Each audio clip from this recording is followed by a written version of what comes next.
Olá, muito boa noite a você. Eu sou Adalberto Piotto e seja bem-vindo ao Cenário Econômico pela TV Brasil, diretamente dos estúdios da B3, no centro da cidade de São Paulo. A Câmara dos Deputados conclui a votação do novo refis. No novo texto, há mais concessões de benefícios aos devedores de impostos. Aumenta o número de famílias endividadas. E aqui não tem refis, não. O desemprego e os juros ao consumidor nas alturas aumentam a inadimplência. 22% das famílias dizem comprometer mais de metade da renda para o pagamento de dívidas. O governo federal decide intervir no fundo de pensão dos funcionários dos Correios.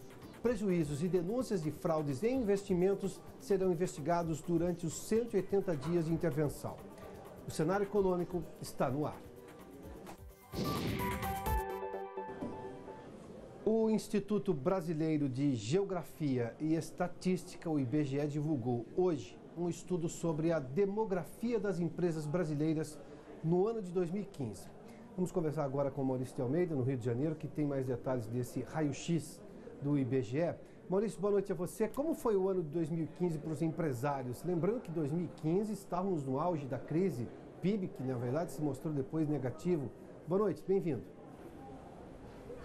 Olá, Piotto, boa noite. Realmente foi um ano muito ruim para os empresários esse ano de 2015, o auge da crise econômica, como você mencionou, Piotto.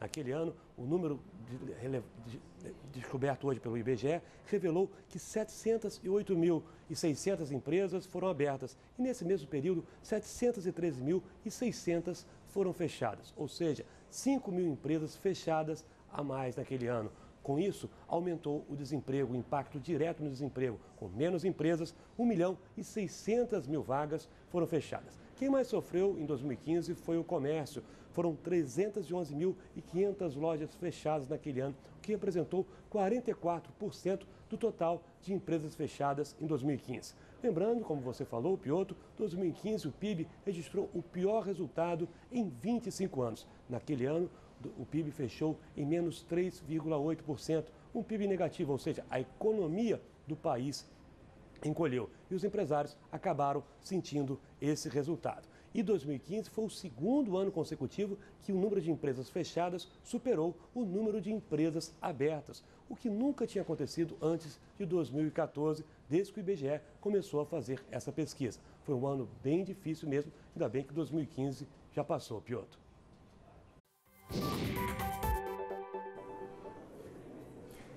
Ainda bem que já passou. Aliás, isso chama atenção. Hoje a gente vai conversar aqui no programa sobre o setor de sorvetes, exatamente. É um setor que cresce muito agora. Nós já estamos na primavera no país, teremos o verão pela frente. Esse setor hoje está se recuperando e está apontando números de crescimento. Mas foi um dos que sofreram enormemente durante justamente a época da gestão equivocada da economia no governo Dilma Rousseff. E a Câmara dos Deputados concluiu a votação da medida provisória do refis com regras mais flexíveis. O programa de refinanciamento de dívidas de contribuintes segue agora para o Senado. Quem tem os detalhes é a repórter Mariana Jungmann, em Brasília. Mariana, boa noite, bem-vinda. Boa noite, Piotto. É isso, foi na madrugada já de hoje que a votação dessa medida provisória foi concluída, com a análise de emendas, que propõe modificações ao texto. A gente lembra que o texto base dessa medida provisória foi aprovado na semana passada, Piotto, e essa é aquela MP que teve um primeiro relatório apresentado e foi considerado pelo governo com benesses excessivas. Esse novo texto, então, agora, uma emenda aglutinativa do deputado Newton Cardoso Júnior, foi aprovado aqui na Câmara dos Deputados, já negociado com o governo e segue para o Senado, que precisa votar essa medida provisória até o dia 11 de outubro para que ela não perca a validade, E esse texto aprovado ontem aqui, ele prevê que será permitida a repactuação das dívidas vencidas até o dia 30 de abril desse ano ou de contratos firmados após a edição da medida provisória, mas aí desde que o devedor faça a solicitação até o dia 31 agora de outubro, viu, Piotto? E há uma tabela sobre os descontos para as multas e juros que considera aí o valor de entrada que vai ser dado e o tamanho do parcelamento, né, em quantas parcelas o devedor vai querer parcelar a sua dívida, e aí com base nisso é feito o cálculo do desconto das multas e dos juros. O governo não confirma o valor ainda que se prevê arrecadar, mas o deputado Newton Cardoso diz que espera que a arrecadação entre as entradas que serão pagas esse ano e o início do parcelamento no ano que vem chegue a 10 bilhões de reais, viu, Piotr?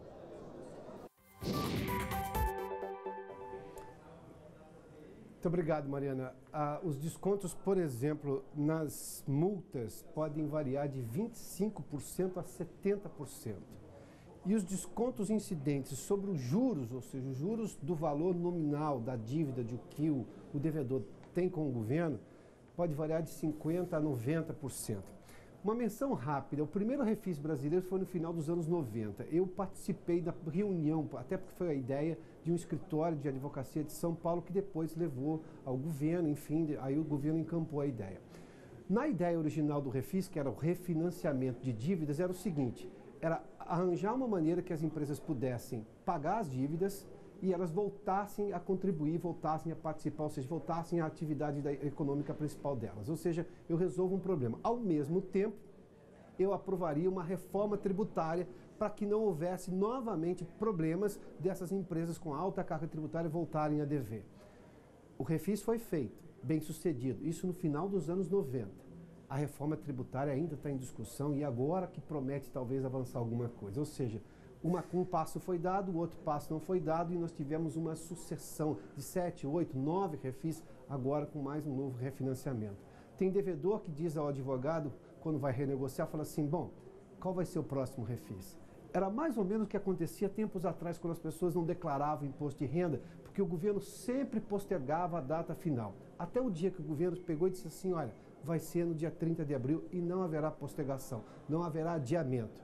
As pessoas começaram a declarar o imposto de renda na data. Ou seja, há um momento em que precisa parar com a história do refis. Embora seja aqui uma nova negociação, uma tentativa de trazer muita gente que está devendo para a legalidade, voltar a fazer negócios inclusive com o governo e aumentar a arrecadação, porque o sujeito para de pagar de vez, é preciso levar em conta que o segundo passo é a reforma tributária e é ela que vai fazer com que ninguém mais tenha desculpa para deixar de pagar o imposto ao governo.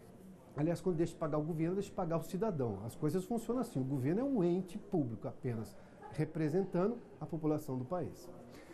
E o governo federal decidiu intervir no Postales, o gigantesco fundo de pensão dos funcionários dos Correios. Foram afastados hoje diretores e conselheiros do fundo de pensão dos Correios. Os afastamentos foram motivados por prejuízos e por denúncias de fraudes e investimentos. A Vanessa Casalino tem mais informações e conversa agora conosco diretamente da redação da TV Brasil em São Paulo. Vanessa, boa noite. Boa noite, Piotr. Boa noite a todos. Essa intervenção tem prazo de 180 dias e foi determinada pela Superintendência Nacional de Previdência Complementar, a Previc.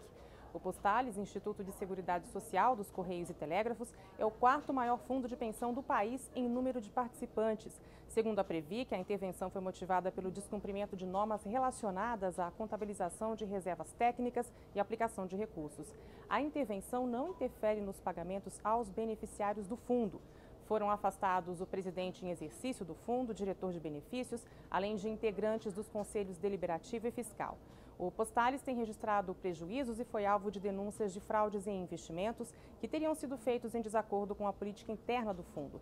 O Tribunal de Contas da União já identificou um prejuízo de mais de R$1 bilhão e determinou a indisponibilidade de bens dos ex-diretores e ex-membros do Comitê de Investimentos do Instituto. O TCU entendeu que os Correios não deveriam ser responsabilizados pelos prejuízos, mas que elaborasse um plano para melhorar a fiscalização do Postales e o acompanhamento da gestão de investimentos.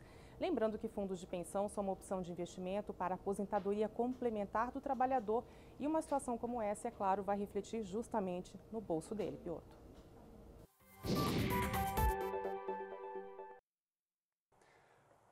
Aumentou o número de famílias que se disseram endividadas. A pesquisa é da Confederação Nacional do Comércio e ouviu mais de 18 mil consumidores em todas as capitais e também no Distrito Federal. A análise do relatório de endividamento das famílias aponta o desemprego como o maior dificultador para as famílias pagarem suas contas em dia. Mas nós aqui do cenário econômico vamos mostrar também o quanto os juros altos dos empréstimos ao consumidor fazem com que algumas dívidas se tornem impagáveis, colaborando com o aumento da inadimplência. Vamos dar uma olhadinha nos dados aqui. Essa pesquisa da Confederação Nacional do Comércio, como eu disse anteriormente, e os dados são agora de setembro.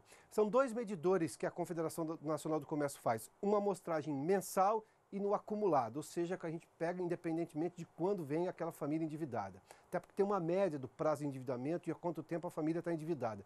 Mas nos dois dados, ou seja, tanto no acumulado quanto neste mês, houve um crescimento. Ou seja, o crescimento não é porque nós estamos tendo uma média ruim, é porque mês a mês tem aumentado o número de famílias endividadas, que se dizem endividadas nessa pesquisa.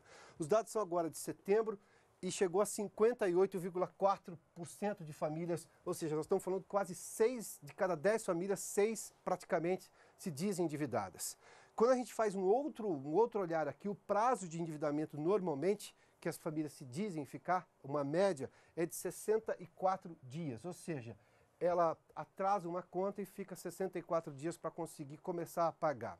Mas aí é uma coisa, começar a pagar, não sair da dívida, porque sair da dívida leva um pouco mais de tempo, seja por um prazo de renegociação, seja porque a pessoa consegue pagar só um pouco por dia, seja porque demorou a recuperar uma renda que vai usar para pagar a dívida. E aí a média para sair da dívida, normalmente, é de pouco mais de 7 meses das famílias, ou seja, ela fica em média, o das famílias 64 dias, pouco mais de 2 meses sem pagar, em atraso com as contas, e depois para sair da dívida, 7,3 meses, pouco mais de 7 meses.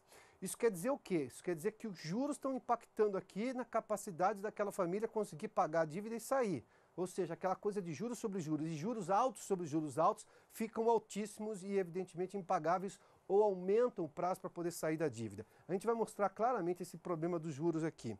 A renda comprometida, 22%, ou seja, pouco mais do que um quinto. Se a gente falar de cada 100 famílias, 22 famílias dizem, de cada 100, que comprometem mais de 50% da renda familiar para pagar a dívida. Vamos lá, olha, mais 50% no caso de 22% das famílias. Esses números mostram uma situação delicada. Nós estamos num momento de recuperação econômica, há uma demanda por consumo, há uma demanda reprimida das famílias, as pessoas compram, e não raro você ouve por aí que o grande problema do endividamento seria a falta de educação financeira das pessoas. Tá, isso não é de todo errado, nem é de todo uma mentira, mas não é de todo a verdade também, portanto não é de todo certo. O que nós temos hoje também é que aqui no Brasil os juros cobrados dos consumidores, esses juros de banco, ou seja, juro de loja, juro de carnê, é muito alto. E aí imagina só, alguém precisa de um produto, nem que não seja exatamente alguém que fez uma economia danada e precisou comprar um determinado produto e recorreu a um parcelamento. Se os juros são muito altos, aquele produto está custando muito caro. Para ela conseguir pagar, se ela tem um problema de renda ou porque perdeu o emprego, claro que essa dívida vai ficar pior. Se fosse um valor menor, talvez ela pudesse pagar. Esse lado também é importante. As pessoas podem se educar mais financeiramente, claro, e há um grande esforço hoje no país por isso. As pessoas estão sendo muito corretas, há um interesse em se educar mais, até porque ninguém gosta de ficar endividado. Mas tem uma parcela também das pessoas endividadas que estão endividadas, essas pessoas, porque os juros são muito altos. E aí nós fizemos aqui, para não ficar só o problema é do desemprego, que de fato aumenta o problema da inadimplência, há também outro problema que sim, as pessoas têm pouca educação financeira, tá, mas tem um problema maior. Vamos lá. A gente fez aqui uma comparação muito clara, por exemplo, até porque 76% das famílias, 76% se disseram presas no cartão de crédito. É o crédito mais fácil, a pessoa já tem um determinado valor aprovado ali, é o limite do cartão, ela pode usar o limite do cartão como ela quiser, sem negociar com o gerente do banco. Hoje, os 76% dessas famílias que estão presas no cartão porque ficaram endividadas no cartão, o cartão cobra hoje no país, esses dados são da ADEFAC, Associação Nacional dos Executivos de Finanças, Administração e Contabilidade aqui de São Paulo, os dados são de agosto, são os dados fechados, setembro a gente não tem os dados, o cartão de crédito cobra em média 13,36% ao mês. A taxa Selic brasileira hoje é muito menor do que isso, a taxa básica de juros. Se eu olhar para o valor ao ano, ou seja, porque nós estamos falando de juros compostos, juros sobre juros, 350% ao ano. Quem é que vai pagar uma dívida dessa? Quer dizer que toda pessoa que ficou endividada no cartão fez porque não tinha educação financeira? Pode até ser, mas por que ela é punida com 350% aos juros no cartão de crédito? Bom, a outra modalidade são os carnês. Aí depende, evidentemente, da loja, como é que foi a negociação, mas é 16%. A outra modalidade é crédito pessoal. Quando a pessoa vai ao banco, o gerente vai lá e determina um valor. Você pode emprestar X, a taxa é essa. A média dos bancos é de 4,30% ao mês, o que corresponde a 65,7% ao ano. Ou seja, uma dívida de R$1.000 vai custar no final do ano R$1.650. R$1.600 mais R$650 no ano, em 12 meses. Se a gente falar de R$10.000, esses R$10.000 vão ser 16 mil e poucos reais. Se a gente fizer pelas financeiras, porque a pessoa não consegue ir no banco, recorre a uma financeira, está aqui, são várias na cidade, a gente trabalha aqui no centro da cidade de São Paulo, você cruza com várias financeiras, está aqui, é um pouco mais alto o empréstimo pessoal, 7,72%, o que faz com que chegue a 350% ao ano aqui. Na verdade é um pouco menos que 350%, mas enfim, nós temos dados muito claros aqui de o quanto que isso compromete. Na verdade ali é 140%, não é 350%, 350% é o cartão de crédito.